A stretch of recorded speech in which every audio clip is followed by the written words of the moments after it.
Welcome, ladies and gentlemen. Yesterday, the trailer for Monarch Legacy of Monsters released. The release was kind of leaked, I guess. At the time, I didn't realise, but Apple hadn't shared it. They hadn't made it public. I don't know why. Support your show. It looks great. But I found... Anyway, another company had obviously released the trailer. I did a reaction to it. And it genuinely looks absolutely fantastic. It looks like a really, really good show. Absolutely incredible. So you can find the trailer linked above. That's my sort of review to it anyway, and sort of breakdown and reaction, etc. But the first reviews are here. And yeah, the embargo lifted about a month out from its release, give or take anyway.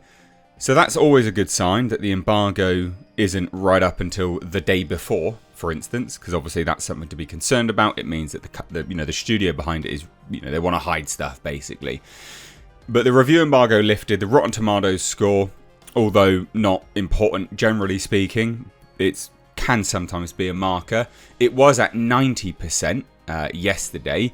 Now it's at 92%. So yeah, 3 reviews came in and it raised it, because it was at 90% with 10 reviews. So basically we're going to take a look at some of these reviews, but it's overwhelmingly positive. Let's put it that way. Interestingly, this article notes that critics were given access to 5 of the 10 episodes. So they had a lot to review. It's not like Disney that gives out 2 episodes or something like that, They had a lot to review. They had half the season. And I would imagine if you're going to look at it and the review embargo, for instance, there's probably going to be some twists and turns and reveals in the second half of the season. Which makes sense if you're thinking about structuring a show. You're not going to... you don't want to blow your wad prematurely in the early half of the season. You want to keep people watching, so there'll be some reveals and spoilers in the first half, and then the second half it really cranks up. So 5 of the 10 episodes, that's very positive in terms of these reviews having, a large amount to actually critique, basically. So let's take a look at some of these reviews. Hit subscribe if you're new here, folks. But like I said, yeah, so 92%, bloody, really, really good. Fantastic, actually, quite frankly. So let's I hope you're all well today, anyway, on this fine, lovely Saturday, but cold here in the UK. So Empire Magazine said, I'm just going to do the highlights, by the way. Not quite the MonsterVerse high point, but far from its low point either, with some satisfying long-form world building and a hugely enjoyable dual performance from Kurt and Wyatt Russell, because they're playing the same character in different time periods. I don't think anyone was expecting this to be the best MonsterVerse adaptation. I think they wanted this to be an extension of an already established MonsterVerse. So that's really good. And it is good that there's more world building at play, because I think a lot of people really, really want the world to be fleshed out and built out, and bite off, pun intended, a little bit more of this universe. The Verge says Monarch Legacy of Monsters focus on individual people spurred to action by the emergence of Godzilla and his fellow titans is exactly what makes the show a surprise delight, one that feels like it has potential to be both a proper hit for Apple. So that's cool. Obviously there's more to this, by the way, guys. I just want to do the highlights for now. Monarch Legacy of Monsters, this is the playlist, says understands the TV medium is the message, effectively marrying action, scale and mystery to the needs and demands of small screen human drama. Cool. That'll put a lot of people off, not going to lie, because a lot of people are like, oh, it's just going to be like some teen drama. Hopefully it's not teen drama, okay? Hopefully it's not. But the small screen human drama part, I'm sure will actually put a few people off. I understand that. Joe Blow's Movie Network says, as an expansion of the MonsterVerse franchise, Monarch Legacy of Monsters is ambitious and looks great on screen. Cool. That's great. But the first batch of episodes fails to capitalise on the potential for this epic story. Maybe. That's very, very subjective from a narrative perspective. Some people may feel very satisfied by it. So we'll have to wait and see what I think and what you guys think for that as well. But still, 6 out of 10. It's above average.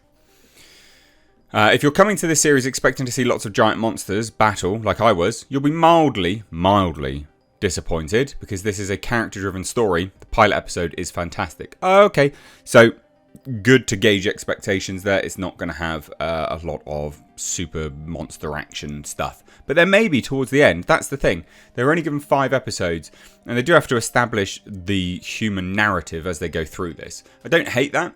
As long as there are some monsters, you know, and we're learning more about the monsters, then I'm happy.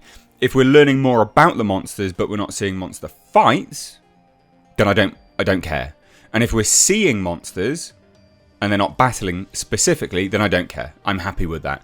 I'm happy to learn more about the universe. I'm happy to learn more about the monsters. I'm happy just to see them, as opposed to seeing them killing one another.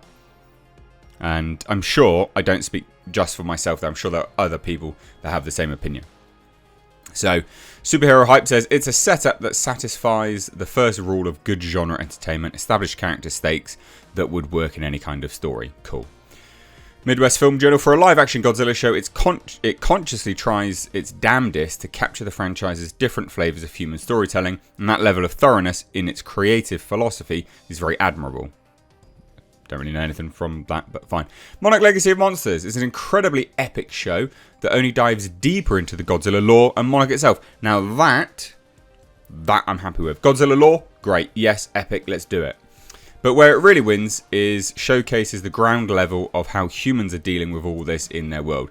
I quite like that. I mean, you know, can you imagine a creature like Godzilla appearing and what humanity, civilization would do with that?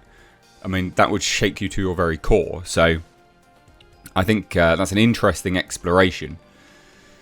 Comicbook.com says, at its core, this live-action series is about families, legacies, and the uncertainties of the future. When the world wrestles with Godzilla, each person wrestles with themselves, and the series makes this clear despite its muddled pacing. 3.5 out of 5, though. All too often, these types of films and series lack an intriguing human story with heart and suspense. Monarch Legacy of Monsters nails this aspect and also nails the visually stunning and terrifying titans. Cool. I'm happy with that, because I think a lot of people, well, again, I don't know if I speak in for many people, but I know that some people think this, is that they'd be fine with a human story as long as there's, you know, an actual good, well-written narrative for the humans. The movies haven't really had that. So I think that's why they feel superfluous to the story, because, I mean, they actually have been superfluous to the story. Even if there's not much Godzilla to go around, at least we have Kurt Russell. Meh, 6 out of 10. Still not bad. By taking Godzilla's mood and its grasp of monsters as awe-inspiring and sometimes horrifying spectacle and blending it with a human component, we get a true link that the Monsterverse desperately needed. No, nice. There is another one just down here. And it says, there aren't many purely great things in life, but Kurt Russell saying, dinner time, you son of a bitch, while doing battle with an enormous monster emerging from beneath the earth is certainly one of them. And that'll be in the first 5 episodes. So it does sound like there's some monsters. Maybe they don't fight each other, but they're certainly humans, and we're seeing them, and we're learning more about Godzilla lore. I think this is great. I think this sounds fine to me. And this won't be... some people won't be happy with this. I get that. But this sounds absolutely brilliant to me. I love the sound of this. I think it sounds great. But I hand it over to you guys. What do you think about this? Because I'm sure some people will be like, no, not really that happy with it. What do you know, etc., etc. So I'd love to hear your thoughts. Again, if you haven't watched that trailer, please do. It looks brilliant. And the thing is, you know, the first 5 episodes, they're saying that there's not much monster battling in this. There's clearly a fair amount of monsters in this, though, because we've seen them in the trailer. And there'll be more that are not being revealed yet, obviously, because the last half. So let me know what you think down below. I'm very excited for this, and it's a show that will make me get Apple TV Plus, which is very rare, because I hate streaming platforms at the moment, because they're a dime a dozen, and half of them are bollocks. So anyway, cheers, guys. Leave your thoughts. Cheers. Bye-bye. Take care. Bye-bye.